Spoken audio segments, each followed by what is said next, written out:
I am AJ Whitney. You guys are watching Authors Live. This is a talk show for readers where we talk to authors about their books and about their reading habits. So we're really excited to have all of you guys here watching today so that you can get to know our wonderful authors. We've got Caleb Gumbo and Webb on the show to talk with us about their young adult fantasy books.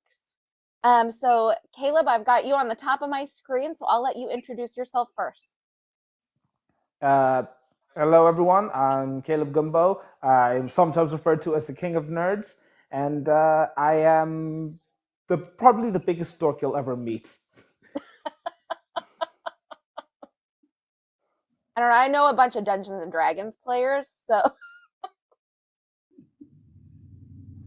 I am a Dungeons and Dragons player. I am a video game player. I am a manga reader. I am just everywhere in the nerd sphere, which is why I like to call myself the King of Nerds. Yeah, you do it all. I do it all. Erin, introduce yourself to our viewers. Hi. I'm Erin Webb, and I've always loved reading, and as I grew up, I finally took the plunge and decided to write and love escaping into reading fantasy, and now I write it, so it's a lot of fun. Right, so Caleb, why don't you tell us a little bit about your books? You've got a few out now, right?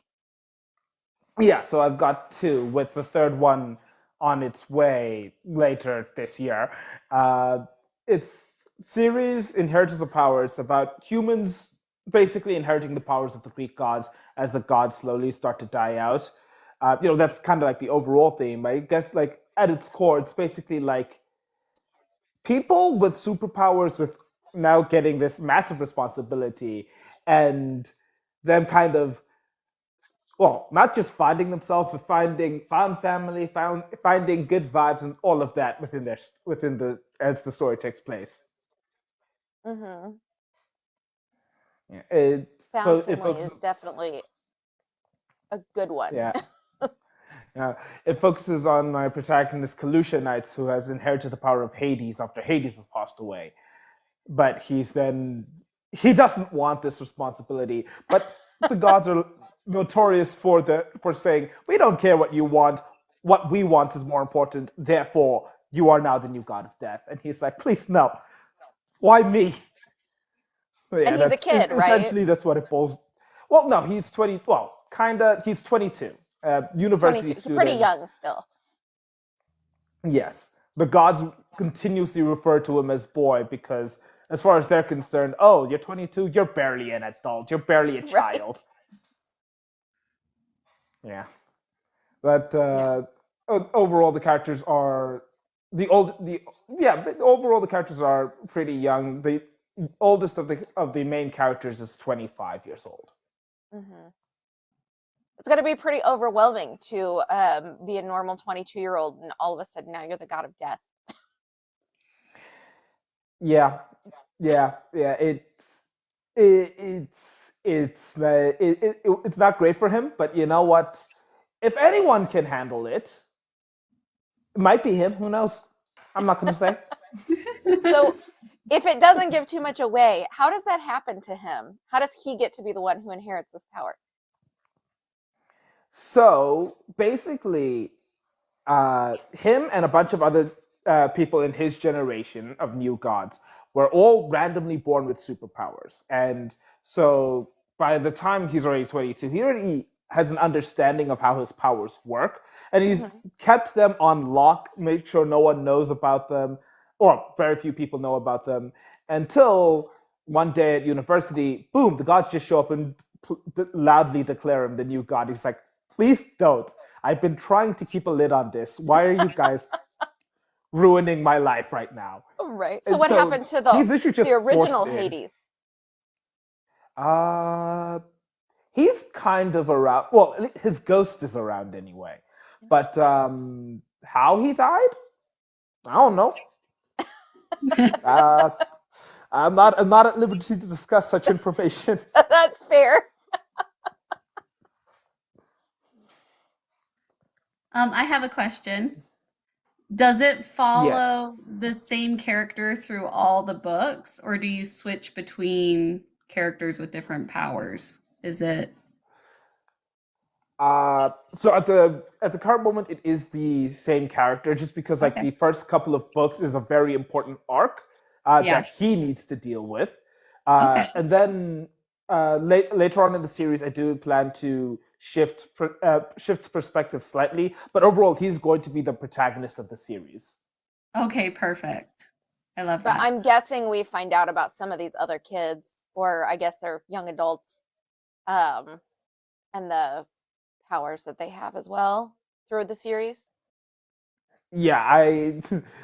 So this I actually don't mind sharing. I actually do this little thing in volume 3 where I actually reveal all the current inheritors of power. Each of them has an appearance in the third book, which is I'm happy about, because now everyone kind of knows who they're playing. Who, well, everyone will know once the book releases who all of the characters on the chessboard are, in a way. Mm-hmm. So That sounds yeah, really interesting. thank you. And how many I books do you have planned? Do you know yet? So this is I have at least 13. That's so Oh, many. just for You have a this lot of series? ideas. Yeah, just for this series, or are there other ones within it? Uh, yeah, just for this series, at least 13 in this series, because the way I structured this story, I was inspired by how manga is structured. So it's the reason why it's volumes instead of books and stuff like that. And Mhm. so I want to be able to release 2 books each year for the next couple of years, kind of like I'm telling a large manga story, like My Hero Okay. Academia or Fairy Tale or something like that. That's a cool idea. Okay, And that's Aaron, do you why want I to tell have us? at least 13 planned. Very nice. I know, Aaron, but do the you want to tell story us a can little bit about your evolve. series? Oh, my series? Uh-huh. Yeah, I'll just pop. I have one sitting right here. My series is Legend of the Heartstone, and I released book one last year in the fall, and book two is coming.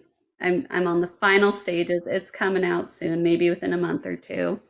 But my series is about, it follows my main character, Anna Novak. She is 15, turning 16, and she lives with her mom, who is overly controlling. Um, Kind of follows that storyline of the parents overbearing, controlling. But in the middle of her town, there's a mysterious tower, and all people know about it is if you enter it, people either disappear or they come back with memory loss and slowly lose their minds over time and become Mm, crazies, which I've termed a batur.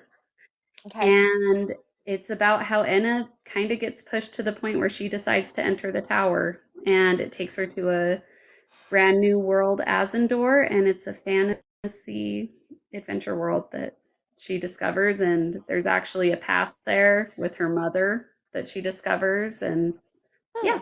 Oh, Interesting.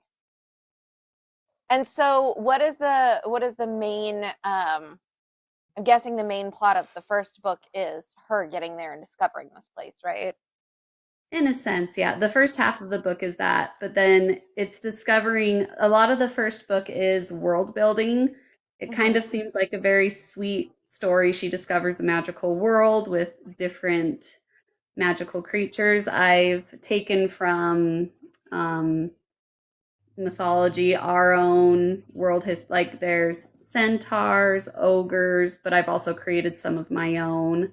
Mm-hmm. I have sky dwarves, which are dwarves with wings. They live in the sky at the peaks of the mountains. Mm-hmm. Kiri, which are skin changers that I've created. And it seems like a sweet, innocent story. There's a school there. But as the book progresses, you learn that it's actually the last almost stronghold in an apocalyptic fantasy type world where it's the Interesting. last, yeah. And the story takes a turn near the very end where you're discovering there's actually a lot more going on Uh-huh. in the larger realm. And yeah. So This all makes me curious, and you may not be able to tell without ruining the story. Okay. But it makes me curious what it is about the tower. Well, first, everybody who goes into the tower, do they end up in the same place? Yes, they all Okay. go to Azendor. So memory loss, I think I kind of understand, but the going crazy Yes. Okay. I makes can me very share. curious. No, I can share. So I wrote this book.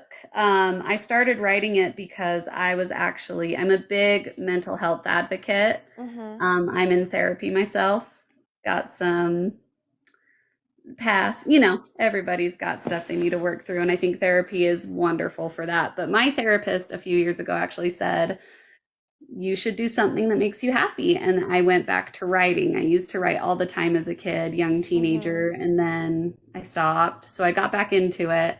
And this is what came out. And the idea behind almost like trauma, how sometimes you can have triggered reactions, but you're not sure Mm. why. I played off of that. Like, so people who enter the tower live their life in Azendor, experiencing the magic, the creatures, just their life. And if they choose to return home, they have to go Mm-hmm. back through the tower. And there's memory loss, but their emotions remember like what's Mm. happened and whatnot, but their memory isn't there. Mm-hmm. So it's almost like their emotions experience, oh, there's something about my life I can't remember, and it almost eats them up inside emotionally. They go crazy because they remember things were better, or maybe the food tastes better, or like just little things here and there that slowly their Mm-hmm. emotions just because there's no memory connected to the emotional memory. Yeah, that makes a lot of sense. Yeah. And so Actually, can I then, ask something? go ahead, Caleb. Uh, Okay, so if this is a kind of story where someone is kind of transported to another world through this tower, is there that kind of allure to stay there forever and ignore the real world or ignore the original world, or is there that urgency to return back despite the promises of the pretty world? I'm curious about that. Yes, the world itself. So it's coming from, this is a very coming of age. So she's 15 going on 16. Um, Her mother, turns out I can share this because it's shared within the first chapter, is a Batur. She learns that her mother entered the tower at a young age. And when her mother returned back into town, she woke up on the steps of the tower not knowing what was going on, but she was pregnant. And when her Mm. father found her, she's like, you've been gone for 7 years. Like, where have you been? And why are you like, what? So there's that whole mystery of what happened to her mom for 7 years in the tower when she was in that world. But no, the world itself is wonderful. There's no reason to go back to your previous life unless it's something you want for yourself. But Mm-hmm. yeah, So generally, people like it there when they go, yes. but there's obviously more going on More than going what we on know that at this point. you discover at the very end, and it leaves book one perfectly ending for book two to come about, where the realm's creator, who's a wizard, Mm-hmm. Ilias, he asks her to go on a quest to collect remaining pieces of the Heartstone, which is the main source of magic, because they're preparing for war to defend, and it kind of turns kind of apocalyptic-ish. Yeah. Mm-hmm. So book two is the quest to find the pieces of the Heartstone. Yeah. And how many books do you have planned in this series? Do you know yet? Right now, 4. It was going to be 3, but then my husband, who is so sweet and reads every chapter after I finish, and he actually has done all my art. I have chapter art, and he did my That's very cover. cool. Yeah, it's been a fun project to do together. But he questioned something about how I was going to end the series, and he found a plot hole that I was planning to do through book 3. Mm-hmm. And because of that, there will now be a 4th book. And who knows? Because I you could need the add extra more. space to get all the information out there, right? Yes, and there it could turn into 5. My characters keep developing as Mm-hmm. I'm writing, so it's fun though. Mm-hmm. Well, and sometimes as you're writing, like you have a plan and your brain just takes you somewhere new. Yes. No, that happened all through book two. I had it bullet pointed out. And as I wrote, I just fell in love with one character and was like, they need to be more of a main character, even though they're a side character. And so then their part got bigger, and yeah, Hmm. it comes out. So, if you guys had to choose a comp title, something where if you read this book or liked this show or this movie, then you'll like my book. What do you think that would be for both of you? So whoever has an answer first, feel free to chime in. Okay, so for me, I've got a few. First of all, if you like the anime / manga fairy tale, same vibes. I like that vibes of found family, of adventure, like all of that from fairy tale. I like to have those kind of aspects of my story. At the same time, the Persona series, video game series. So Personas 3 to 5, if you enjoyed those, same found family vibes, same in my book. And then the obvious one, your Greek mythology stories, your Percy Jacksons, your Lore Right. Olympuses, your neon gods, etc., etc., etc. Hmm. I know I need to get my daughter to read your books, I think, because she's a huge Percy Jackson fan. She just loves anything to do with mythology. So anytime she sees a book that's mythology based, she wants to read it. Oh, okay. Yeah, I would say I've been told by some readers that they compare me a lot to Brandon Mole. His books, The Fable Haven, Dragon Watch, Hmm. Beyonders. But I also recently, in another recent review that was left for me, someone compared it to like any princess books that young adults might enjoy, the younger side of young adults. Not Hmm. a particular story, but just the vibe of the coming of age female character who's a little on the softer, dreamier side, but then it Hmm. turns more of that intense mystery, what's going on, Hmm. fantasy that I think Brandon Mole pulls into a lot of his books. Okay, that makes a lot of sense. Yeah. Um, how did you guys come up with the ideas for your stories? Okay, so no judgments, no judgments. Once upon a time, and kind of still now, I was an avid fan fiction writer, and I would write a lot of fan fictions for cartoon Danny Phantom.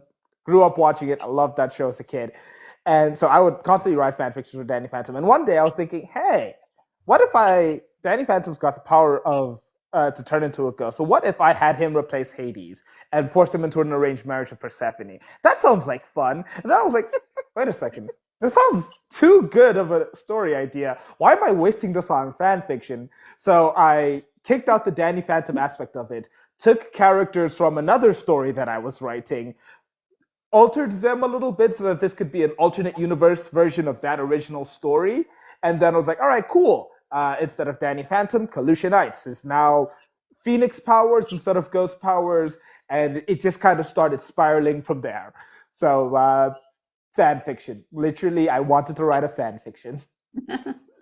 Right. I love that though, and I haven't thought about Danny Phantom in a long time. Man, it's kind of a blast from the past for me. Hey, it's a great cartoon, honestly. So Yeah, it makes sense. right? Um, I would say just like I was saying, my therapist suggested I started writing, and I mean, Hmm. this is kind of cliche, but I had a dream. Like I didn't know what to write about. But Hmm. one night I had a dream where I was standing outside a big tall tower, and it was me and my mom, and I was saying, "Hey, let's go in it. This seems exciting." And she was like, "No, like I'll stay here. You go ahead." Hmm. And I just went in the tower, and that was the dream. That was it. And it made me wake up and go, "Oh, I'd love to write a story where the mom is it's not just between friends having a fantasy adventure or, love, romance. I mean, mine, I don't have romance, but I say I have young love throughout my books. Hmm. So very light sprinkling of little romantic stuff. So it just got me thinking of what could be in a mysterious tower and what could be going on between a mother and daughter. And I just started writing. That's very cool. I have gotten plenty of ideas from dreams, so Yeah. There's no judgment for either of you. I love those stories. Well, let's change gears a little bit and talk about just you guys as readers, because I mean, you're people too. You're not just your books, right? Yeah.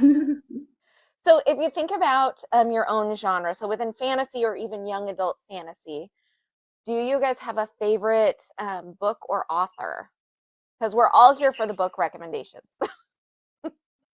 Ooh. So for me, favorite author, it's the goat of YA mythology, Rick Riordan. He's my favorite, like, young adult author easily. That's fair. That really makes a lot of sense for you, I think. Yeah. But do you have a favorite Rick Riordan book? I feel like it would be hard to choose one.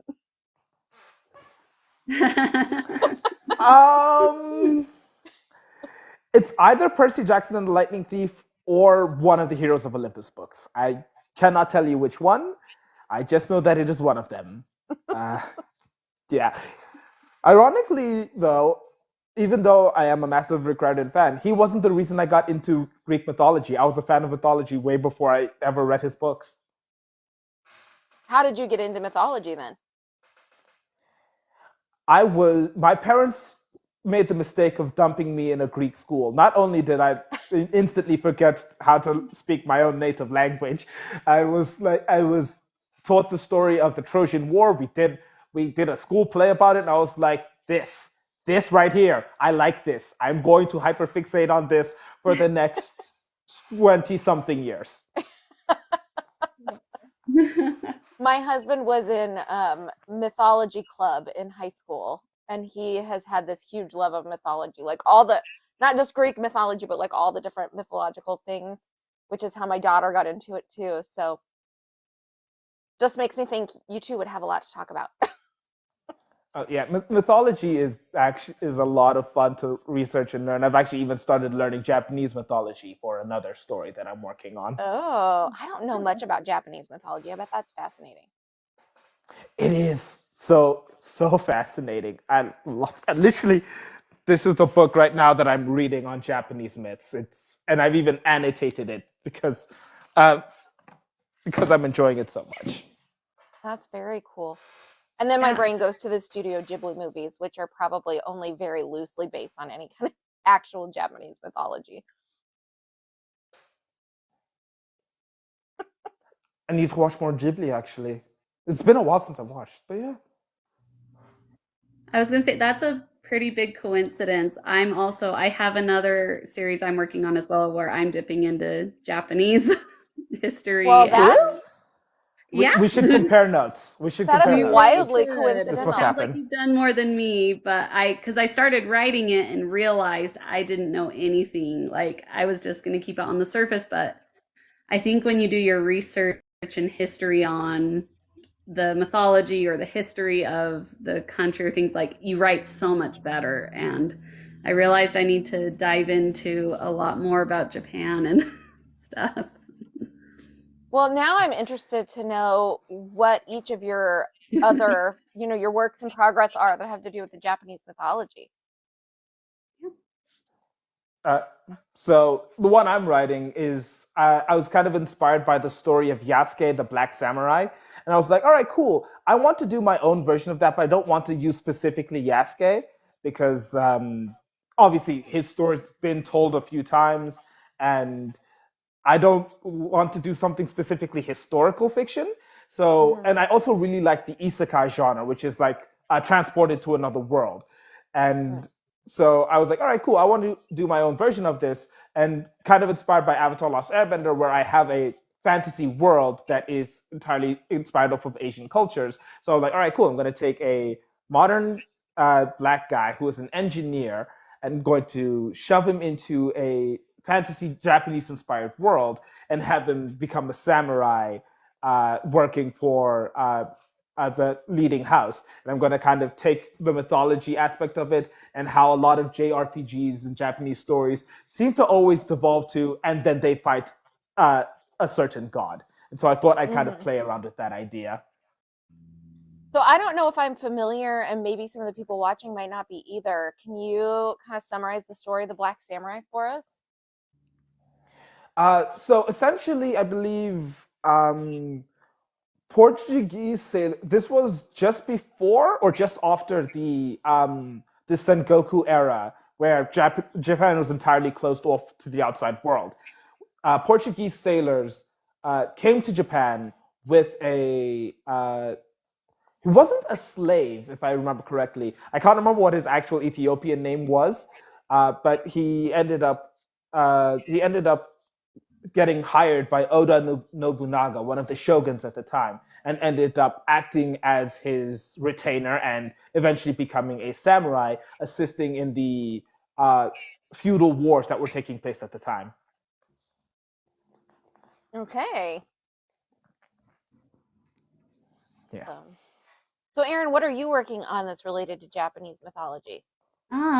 Well, it wasn't gonna center so much around it, but I had an idea to create this other world between Earth and the afterlife, be that whatever you believe in, be it heaven, hell, or some other form Mm-hmm. of existence, where I call it the void. So I've created this other fantasy world where their magic and their life essence is collected from the amount of souls that pass from Earth through the other side, almost like a checkpoint or a Mm-hmm. toll. And one of my main characters, because it'll be a dual perspective, he is from there, but on Earth. He doesn't know he's from the void. And I wanted him to be of Asian descent, and I wanted to tap into the fighting styles of Mm-hmm. Japan. And he has a sensei that he meets in his dreams, and it just helps him protect my other main character Mm-hmm. through it. And I'm realizing that I didn't know how to write the different fighting styles, and Mm-hmm. just as I thought of him as a character too, I wanted to know more about Japan and where he'd be getting his inherent magic fighting skills from. And so studying different symbols and what they mean, like the moon is a big one I'm trying to learn about and focus on what Mm-hmm. Japan believes about that. And I'm sure as I do more studying, the study of certain gods will come up and I'll learn how to incorporate that too. But I haven't really done my research yet. I'm still kind of in the get the story out phase and then go back to really add all the good details. And Yeah, that makes yeah, sense. So you're just kind of just barely starting. just barely realizing I need to do a lot of research into it. Yeah. And Cal, Yeah. sounds like you've gone a lot further into it already. Yeah. Yeah. But actually, would you mind if I gave you, I guess, a little tidbit, since you mentioned the moon being like a kind of a Yes. big idea? I'm going to get So my uh, pen, write it down. there, there is one character called Princess Kaguya who I'm also basing a character off of in my story. But in her story, she's kind of a princess who was born from a bamboo sprout. Yeah, myths get weird. And she grows up. Everyone tries to fall in love with her, but then she's like, "No, thank you. I'm just going to run away to where I actually come from, which is the moon." And so, like, that's a very interesting kind of character that you could potentially look into. And then there's also Tsukuyomi, who is like the god of the moon and the night in Japanese mythology. Okay, perfect. Thank you so much. No worries. Perfect. That's very cool. You know what? I'm just realizing. I asked you this follow-up question before we ever heard your favorite fantasy book, Aaron, or fantasy author. Yeah. I don't think I really have a favorite author per se. Um, I just whatever I can pick up and it gets me. I mean, I love fantasy. I definitely pick up more fantasy than not, but I honestly never really look at the author's name. I just if That's I like okay. the book, I'll read it. And then What's if I one that has like really stuck with you and you just loved it so much? oh gosh. Um, I mean, I would have to say I do love that I've had a reader compare me to Brandon Mole because he finished getting out his Dragon Watch series. Mm-hmm. And I honestly, that those books and how he released them got me through. I had 3 children, so through first child, pregnancy, birth, next, those were the series I was reading throughout that big change period in my life. So those stand out as because they were very captivating and adventurous and just whimsical. And that was really nice in the midst of becoming a mother and my life kind of turning upside down with that kind of a lifestyle. Yeah, that makes a change. lot of sense. It sounds like they were meaningful to you, a very meaningful time in your life also. Yeah, a good escape. They were very easy to read, very easy to jump into the world. So, yeah. That's perfect. What are you guys reading now? Besides your Japanese mythology book. I have got way too many that I am reading. Are you one of those people that reads like 5 books at a time? Higher. Oh my goodness. A lot higher. Okay, how many books do you read at a time? Gosh. I'm a 1 book at a time kind of girl. I'm the same way. I have to finish the one before moving on. So here's the thing. Because I work in a bookstore, I will see a book. I'll be like, oh, this looks interesting. Pick it up, start reading it when we have a lull in activity. Oh, okay, cool. I can borrow this book. And then I can have up to 3 books borrowed at a time from work. And then there's the books that I bought. And yeah, basically, this entire top shelf is books that I'm currently reading. Oh my goodness. Wow. Are there any of those you would recommend to us? You know what? Sure, why not? This one, Hour of the Wolf by A.J. Gallo, is another local author in South Africa. He's it's kind of a grim, dark fantasy reimagining of Little Red Riding Hood, but she's instead hunting werewolves to get revenge and stuff like that. Okay, that's very cool. Otherwise, I have to. One of my favorite indie authors, Rebecca Thorne. I always have to recommend this book. It's kind of like kind of darker fantasy, kind of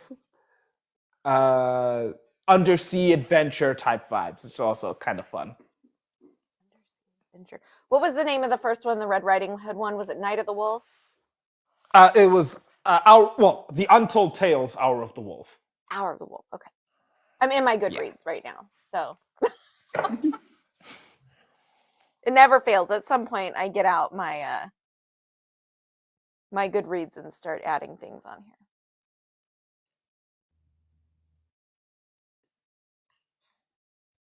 It's actually a good idea. I should start doing that as well.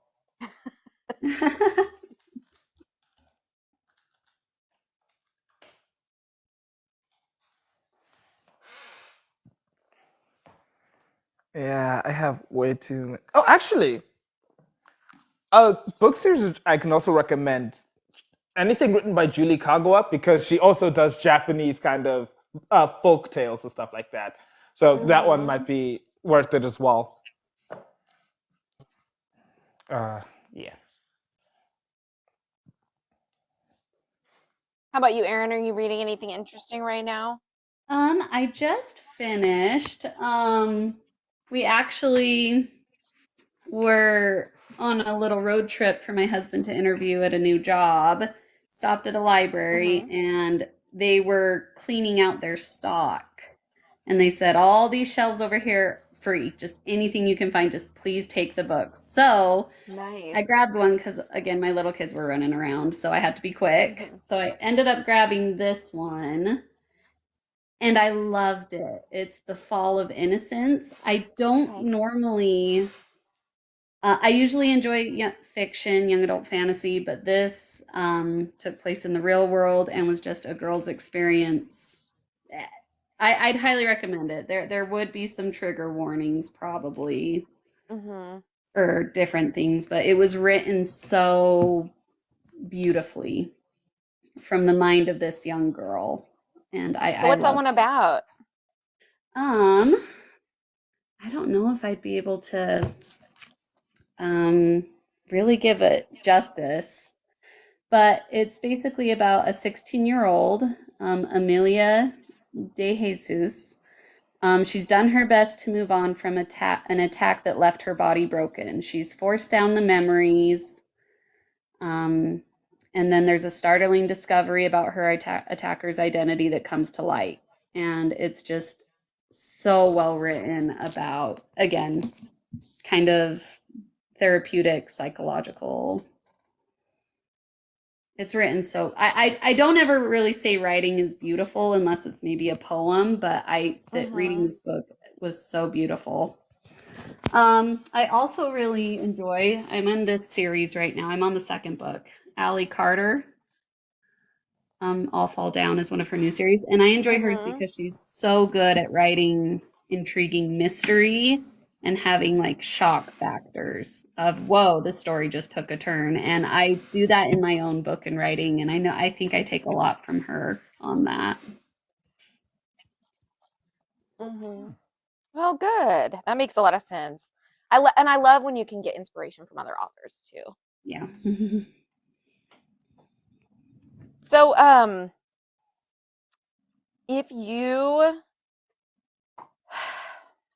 were to think of genres that you don't read as often, like that are maybe outside your normal reading habits, do you have any books that you just love that are just sort of outside your norm?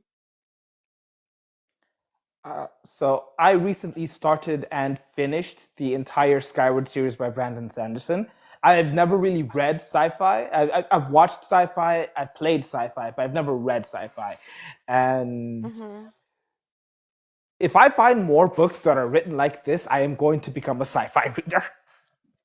Because they must have been really good. I voraciously tore through those 4 books. It was I impressed myself with how quickly I tore through those 4 books. So yeah, that's what genre that's kind of outside of my usual. Okay. Yeah. I haven't really gotten outside any of my usual lately. Again, my young kiddos, I honestly put reading to the side for a few years because I would get so mad when I'd get interrupted reading. And what are kids good for if not a good long interruption? Yes, I realized it was so much easier for me to either be listening to music or throw on a TV show. And then if my kids, needed me, whatnot, it was easy to pause, put down. But I found myself like getting so annoyed with my, like a little toddler, my own little toddler when they'd interrupt. So I stopped reading for a while and I'm barely jumping back into it. And I've heard so much about Brandon Sanderson. I have family members and friends who are just like, you have to. And I'm like, I don't love sci-fi, but I mean, based on what you said, Caleb, maybe I'll give it a try. He does also have a fantasy series. He has the Mistborn series and the other one. I haven't gotten into those ones yet. This was the first Sanderson I read, but just based off of these 4 books, I'm probably going to get into his other 2 series. Okay. So how long did it take you to read all 4? What month are we in? March? Yeah. 2 months? Wow. Or a month and like 15 days, give or take. That's pretty good, especially because he tends to write really long books. Yeah. Were the Skyward books long? I haven't read those. They weren't too long. I think they were pretty. Yeah, they weren't okay. They weren't Lord of the Rings long. That's all I can say. That's fair. That's fair. Well, and Erin, don't be too hard on yourself either, because parenting changes a lot of things. Yes, it does. And it's okay to feel frustrated sometimes. That's normal. Yeah, and it's healthy. hard, especially getting into writing as well, because my husband will be like, "Are you writing more?" And I'm like, "Well, I either get to read or write." And my oldest is just learning to read. She's getting more fluent now. Mhm. And she's been inspired by me writing, which I love, but now she Mhm. wants to sit with me and have me type while she's writing her own story, like I'm her scribe. And she'll ask me about world building and things. And I love spending the time with her. And she's got so many creative, fun ideas. But it can still get like, oh, I want to write my own book. I want to. Right. But Right. it's still fun to see her excitement grow Yeah. for it based on something I'm doing. So. So do you stay home with them? Do you work another job on top of being a mom? No, I'm pretty lucky. I got a dual degree in education, special Mhm. education and regular education. I taught for 3 years, and then my husband, we went away to school. He wanted to get his doctorate, and then we started having our kids. And based on his job, I've been able to stay home. So I'd love to just keep writing more, but we'll Mhm. see as my kids get older if I jump back into teaching or who knows. I haven't figured that out yet. Yeah, some of the way that you talked made me wonder if you were with them during the day.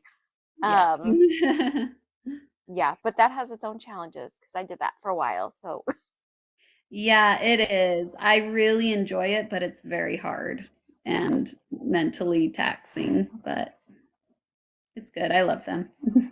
And Cal, you said you work at a bookstore? Yes.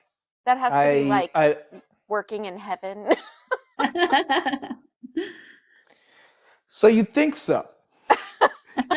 Here's the thing. If you love books, working in a bookstore is great at first. Hmm. And then you're there 5 years and you're like, oh, like I've lost the magic of bookstores. I just walk in, get what I need, don't browse, leave. I can't anymore. I Hmm. I I do my browsing through TikTok. I do my book browsing through TikTok and through Goodreads. I don't browse in stores anymore because I walk into a store and I see, oh, this shelf is messed. Nope, I'm not working. I am not going to fix it. This is not my monkey. This is not my circus. Oh, that's Oh, funny. why is this book in the wrong place? I should just put it. No, no, stop, please. I just notice all of the problems. And the thing is, my store's manager, she wants to make her store look as beautiful as ever, right? And that trait kind of passes on to me. So I walk into any Mhm. other bookstore, and if it's not up to a standard that has been instilled in me by my manager, I physically cannot be there. It's like, oh, this place is a mess. Why is this like this? Why is your shelf so boring? Why do you not have any interesting displays? Come on, do something with your store. Yeah, bookstores have now kind of become a mental chore for me because of that. Oh, you would hate the bookstores that are in my hometown right now. They're just Yeah, filled with I've been they're turned into a not perfectionist. organized. The books are everywhere, and it's basically like, yeah, just browse, get what you need, and it's I remember going to a used bookstore. I was maybe 18 or 19. And I mean, it was most things weren't even on shelves. It was just like stacks of like ridiculously old books. And you would like climb over things and you would dig. I would But it actually die. smelled I really would. good. Oh, I could never. You're just trying not to have a panic attack right now thinking about it, aren't you? Yo, I yikes.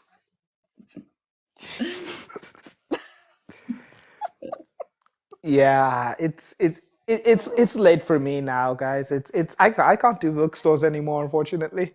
I mean, I Oh. can, but like, yeah. The only advantage of working in a bookstore for me is that I was able to get a very good idea of how like the book industry works in South Africa because working in one, and I was able Hmm. to more easily get my book into stores. So that was obviously the big advantage for me. And then because of Definitely that, good to every time I'm understand it in, from the bookseller side. yeah, there was a lot that I learned, um, which has just kind of given me a bit of an edge over like some other indie authors in South Africa. Uh, and what the other advantage is whenever I'm in the store and I see anyone showing any interest in my book, I can literally just ensure that they get it. That's true. You I can was Yeah. going to definitely ask if you get to say you're stock the your book at author. your Yeah. store. I do. Yeah. My manager read it. She was like, "All right, cool. We're gonna get this book in the store." So I was like, "Yes." Nice. Yay. So That's that's awesome. the good thing about working in a bookstore. That's one thing I recommend to any indie authors if they to try and get like a bookstore job, because because of that it's worth it. Just don't stay as long as I have, otherwise you will lose the magic of bookstores. I mean, I worked in a library like 20 years ago, and I loved that. I did an Not quite the internship same as once in an bookstores. library. Yeah, I did an internship once, and I wasn't a great library. I'm not gonna lie. It was. Oh. I feel like I'm such a snob now. Yikes! Oh, I, I've become so snobbish. what makes you think you weren't a good Yeah. librarian? Uh, no, the library was just it was dirty. The books were not well taken care of. Mm, I was I was supposed to assist there for like a week. I was there for 2 days and then I left. I was like, no, I'm not doing this anymore. I'm mm. out of this library. It's respect your books, please. Yeah, felt like the books were not valuable there, I guess. Or valued Yeah, is the better word. yeah. It wasn't great. Yeah. It's fine though. I learned a little bit more about how to take care of books properly because of that. Well, that's good. I remember cleaning books with Windex when they would come back. Like little kids would like booger them up or something on the cover, and I'd Yeah. Windex make sure they were clean before they went back. Because I do respect the books. Well, Yeah. you guys, we have less than 10 minutes left. You both have another book coming out this year, right? Yep. Yes. But our release dates aren't set yet, right? No, mine was supposed to be this month in March, but I was very lucky. I have a really amazing team of made up of friends and family who have offered to be Mm-hmm. beta readers, proofreaders, alpha. Like I have so many people who are interested in my book and my life and want to make it good. But I was in the final proofreading stage where I just sent it out to 3 people and said, "Hey, catch any mistakes and errors and let me know." And two Mm-hmm. of them decided to try to help with more story edits and line edits. And Mm. I agreed with some of the suggestions. I was like, no, it was good the way it was, but some of the things they've said I think really are going to make the story better. So Mm-hmm. it's probably another month or two out now, but Okay. it's going to Well, be you know what? better. Those Yeah. things happen, and that's okay Yeah. because it means you're gonna have a really good book. Yes. Yeah.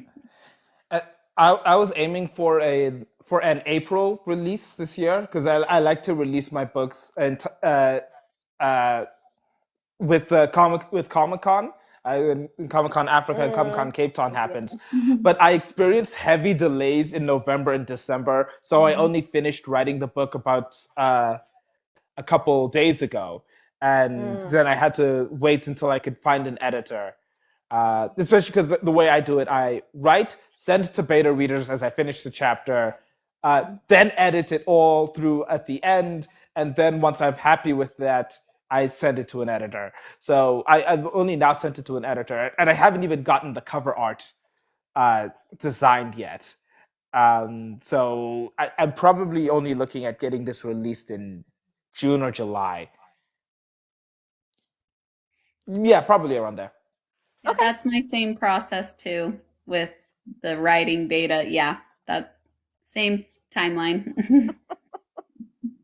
perfect. So then we can look for books from each of you in over the next 3 or 4 months. Sounds like we Yeah. should be seeing books out from both of you, which is fantastic. And here is my little shameless plug that I do at the end of every episode. I have an Amazon bookstore set up where Erin's and Cal's books are both on there. If you would like to buy their books, you can just easily go to the link in my link tree and you can find their books there under the Authors Live list. They still get their full royalties, so we're still supporting our authors. I have cat hair attacking me. But I also earn a small commission, and that helps me continue to do this work, supporting Authors Live, giving some free publicity to indie authors. And so if you'd like to buy their books, and we hope you do, please buy and read their books. I would ask that you check them out on my bookstore so that we can help support our authors in that way as well. Is there anything else that you guys want us to know about your books or about you before we call it a night?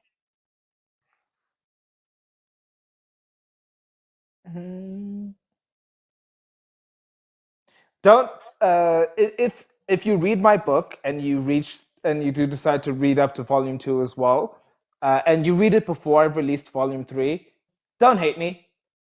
Oh no! Just don't. just don't hate me. Actually, you know what? I should probably add that disclaimer for volume 3 as well, since I've only started working on volume 4. Don't hate me.